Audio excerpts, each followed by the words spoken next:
Hey, did you know that I had a podcast? That's right, the Geekdom 101 podcast over on geekdom101.libsyn.com. They're basically long form episodes I put out every couple weeks where we talk about everything involving nerd culture, movies, video games, TV shows, music, everything under the sun, nostalgia and new stuff. We've had shows on Tarantino movies, the MCU, Disney films, everything you could possibly think of, and interviews with some really great creators and really important people that I think you would love. Check out the Geekdom 101 podcast. It is on Apple Podcasts, iTunes, and Google Play. Geekdom101.libsyn.com. I promise you'll have a blast listening to the podcast. If you have a long commute or if you're at work or at the gym, the shows are over an hour, pretty much all of them, so you'll have a great time, I hope, listening to the show. I think you will. And thanks. Check it out. Once again, geekdom101.libsyn.com. Knives Out is written and directed by the infamous Rian Johnson, a man of much controversy since his last film, Star Wars The Last Jedi, divided an entire fandom. This is his new movie now, starring an ensemble cast, and boy do I mean ensemble. There's a lot of really great actors in this movie who have really tremendous careers. We're talking about Daniel Craig, Chris Evans, Ana de Armas, Jamie Lee Curtis, Michael Shannon, Don Johnson's in this movie, and of course Christopher Plummer, one of my favorite character actors, is in this film. And this is basically being promoted as Rian Johnson's whodunit, and that's really what it was. And going into this movie, it had kind of come off like it was going to be this sort of glorified Clue wannabe film, like the old board game Clue and the movie Clue, which is a very similar idea here, very similar concept, trying to solve a mystery with a huge cast, and everybody has their own motive. Everybody is a potential suspect in the crime. And in this case, it's the story of Christopher Plummer playing Harlan Thrombey, who is an author, a very famous and wealthy author with a bunch of kids and grandkids that all feel like they are heirs to his wealth. Well, guess what happens? He dies. And the whole story seems to be a suicide. But as the film goes on, the whole sort of theme behind it is, was it really a suicide or was it a murder? And that becomes the plot of the movie. What I found interesting about this film is sort of how Rian Johnson structured it, in the sense that, and you can kind of see this coming, but the crime happens at the beginning of the film, and then throughout the film there are flashbacks and different kind of cutting between different parts of time, like a non-linear story to sort of tell what happened, kind of like Reservoir Dogs, so to speak, like that kind of story. And it's up to the audience to kind of decipher what happened, but really the way the movie is sort of laid out is that you find out things as the characters find out things. So it's not one that you can truly figure out on your own. You have to kind of see the actors. And one thing that Rian Johnson does in this movie that he tried to do in Last Jedi, and I feel like he succeeded here, but he failed in Last Jedi, was the subversion of expectations. There's a lot of characters in this movie where you suspect that they might be the ones that might be behind all this. They might be the ones that are suspected in the foul play, because the whole thing is, was it a suicide? Was it a murder? We have to figure that out. But you don't really know for sure because they seem to have good and bad sides to them. So it's interesting to me, honestly, as I'm walking out of the theater, the first thing that popped in my head was, I can't believe that the guy who wrote this movie wrote Last Jedi. Last Jedi to me had bad editing, bad characters, and really it just insulted you for being a Star Wars fan, and if you like Last Jedi, great. That's just how I felt about it. It was like he was trying to be too cute, whereas in this film, it's like the opposite. Like, everything's so well structured. All the performances are great. I mean, you got great actors. We've already talked about that already. Chris Evans is so... This movie is such a departure from Captain America that if you've only seen Chris Evans as Captain America, you'll be so pleasantly surprised to how good he is in this movie, like playing this character. And Daniel Craig playing the cop who's trying to investigate this murder or this suicide or whatever it actually ends up being, he is wacky because he has this like really strange, and it kind of caught me off guard at first, but I got used to it as the film went on. He has this like Southern Kentucky Colonel Sanders accent, which actually gets brought up in the film too. And Daniel Craig is a British actor. You know, he's best known for playing James Bond in the more recent James Bond films. And he's playing this sort of country southern cop. And it's great. I mean, he's so great in the movie. I'm just floored by how well this movie's written. I'm floored by how well the cinematography is, the way it was shot, the way it was directed, the humor. This movie was actually funny. Last Jedi tried to be funny and it didn't work, but this was actually funny. And it just kind of goes to show, and this is gonna sound crazy because, you know, I've been one that's kind of clowned on Rian Johnson, but what I've said before many times, you know, way back, is that when he first, back in 2015, when he first got the job of working on Star Wars Episode 8, which we didn't know it was called Last Jedi at the time, but, you know, Rian Johnson was brought in to do Episode 8. I was very excited because I've been a fan of this guy. I liked Looper. I liked the Brothers Bloom. He had a couple of really well-written episodes of Breaking Bad. So the dude has like a history of writing and putting together some fun stuff. And Last Jedi had so many issues I'm not going to get into. This movie, I feel like, I don't want to say it makes up for it. I don't want to say it erases Last Jedi, because it doesn't. Okay, Last Jedi, there's problems there. But with this movie, it's Rian Johnson proving to the world that he can write and that he can direct.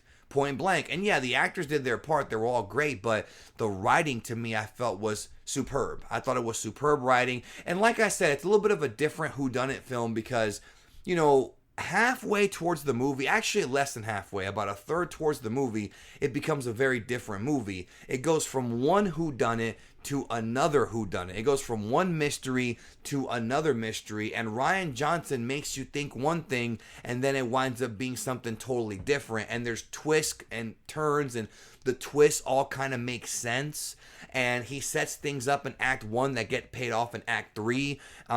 This is how you make a movie. This is a masterful... Look, point blank, folks, you know I keep it real on here, and you know I am not a fan of Rian Johnson after what he did The Last Jedi, but I was a fan prior. Point blank, y'all, I'm going to hit you with the realness.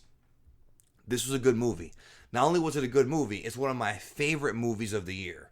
Point blank, this is in my top 10 of 2019, for what it's worth. Whether or not you take my credibility seriously or not, it's up to you, but it's in my top 10. I had so much fun watching this film.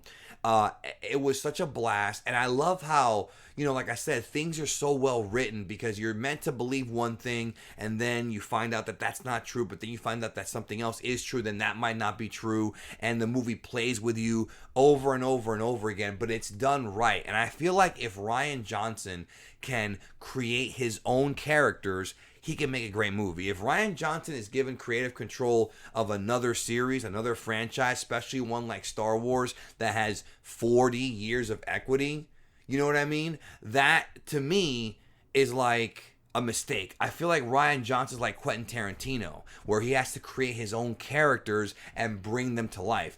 I don't know if Rian Johnson truly understood the power of Luke Skywalker and the equity he had with the fandom for 40 years. I don't think he understood that. I genuinely don't think he did. Now, I'm not saying he's not a fan of Star Wars. He just didn't get that deconstructing Luke Skywalker was going to give him backlash, and that's exactly what happened. You can't really deconstruct an iconic character like that in the way that he did it. I'm not saying it's impossible to do, but the way he did it had so many logic holes, and it just didn't really make sense. Whereas if he makes his own characters, it works. And it worked in this movie. I mean, it really did work in this film. Now, some of you are probably wondering, well, Geekdom, what about the political stuff? You know, like, does he have the personal politics? Is this an SJW movie? Yada, yada, yada. It's really not an SJW film. It doesn't hammer you over the head with, you know, men are bad, women are good. That's not anywhere to be found in this movie because the suspects of, you know, who Daniel Craig's character think might be behind the murder, or so he believes, you know, they're men and women, right? You have a combination of different genders. It's not just one gender. And the good people in the movie, or the ones that are being portrayed as the good people, I don't want to spoil it for you because you want to go into this film with no spoilers. If you've been spoiled in this movie, it sucks because the way they reveal stuff, I think, is fantastic, and I think it's very well orchestrated, and it's one you want to see over and over again. But if you haven't seen spoilers, avoid them and go see the movie. But what I was going to tell you was, you know, does it have SJW stuff? Well, anyways, like I said, the good people are also men and women. You have a diverse cast, but not purposely diverse. Like there's, there's Hispanic characters, white characters, virtually no black people in this movie, but I'm not going to sit here and cry about that because I'm not the kind of person who does. I mean, why would there even be one? One of the cops is, but that's, other than that, it would make sense if the family was all white because the patriarch is all white, right? So that just makes perfect sense, right? You can't sit there and bitch about diversity in a movie like this because it's just pointless. But I'm digressing here. I apologize. The only thing in this movie that might piss off some people, and I don't know why he put it in there except for the fact that Rian Johnson's very passive-aggressive. We've seen him behave really questionably on social media. The way he treated Star Wars fans and things he said, I felt was very, very poor. I don't like the way anybody at Lucasfilm, well, not anybody, but the main players have treated the Star Wars fandom. But the only thing in this movie that I think is going to piss people off is there is a mention of a character who, and this was talked about actually in articles before the movie came out, that he was inspired by the backlash from Last Jedi is what he said. There's a character who is sort of clowned on for being alt-right. Now, if you're listening to this and you happen to be alt-right, don't let it ruin the movie because it is a good movie. And it's not really said in a mean-spirited way, but remember that Rian Johnson is passive-aggressive. I mean, he's proven that time and time again. So if you get offended at that, I mean, it's whatever. I can't tell you what to get offended and not offended. That's only one line early in the film, and it's said by another character. It's not really it's not really hammered over the head. So if you can get past that one line, then go for it. But I mean, it just goes to show that Rian Johnson had a very big misunderstanding of the Star Wars fandom because I guess he's of the opinion or the excuse that the alt-right, incels, as people say, are the only ones that hate The Last Jedi, and that's completely fabricated nonsense because there are so many people of different ethnicities, genders, and political beliefs that did not like that movie. And with that being said, I'm going to tell you that whatever your political beliefs are, I believe if you can put aside that one little joke early in the film, you will like Knives Out. I mean, I really enjoyed Knives Out. It's a well-made movie with great performances. I'm giving it a thumbs up, one of the absolute best of the year. Go see this film. I highly recommend it. And again, I'm not going to sit here and say that Rian Johnson is forgiven of what he's done in the past, but this is a good movie, and I hope that people can at least acknowledge the fact that even if you don't like the guy, even if you think he's an SJW, passive-aggressive, whatever you want to, libtard. I've seen all kinds of names about. I'm not calling him that, but I've seen people call him that. If you think that about him, that's fair, but if you want to see a good movie, and you can ignore the fact that it's Rian Johnson making it, if you can somehow put that away, you'll have a good time with this. I mean, I think you will, especially if you like these kind of films. If you like movies like The Game or like Memento. I don't think it's as good as those films, but it's in the same spirit, if that makes sense. And I love these kind of movies, so I dug it. Let me know what you think. Thank you again. And like I said, I'm actually still on the road right now. I'm actually recording at a friend's house with their microphone because they happen to have a good mic, so I'm going to sound better than I did in my Mandalorian review, which sounded really weird because, I was I was recording with my laptop mic, which was trash, but this is a better mic, so it should sound better. But I will be back home early next week, and we're going to get the party started again here on the channel. Thank you again. I hope you have a great day, and I'll see you soon.